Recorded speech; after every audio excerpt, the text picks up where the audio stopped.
850-900 nuovi casi all'anno in provincia di Treviso di tumori alla mammella, 4.300 in Veneto.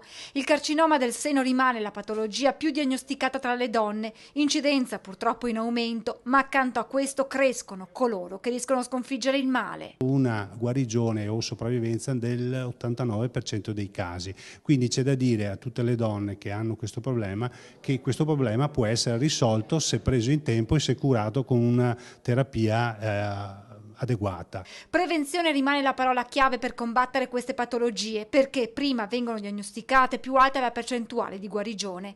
Anche quest'anno la Lilt dà il via ad un ricco programma di iniziative della campagna Nastro Rosa, che per tutto ottobre cercherà di sensibilizzare le donne sull'importanza degli screening, soprattutto nella fascia di popolazione tra i 40 e i 45 anni, dove si registra un aumento considerevole di casi e dove la prevenzione non viene spesso messa in atto. Ci sarà il nostro camper che girerà per tutta la provincia per lanciare questo messaggio che la prevenzione primaria, adottare corretti stili di vita, la prevenzione secondaria, fare diagnosi precoce è il modo migliore per non ammalarsi.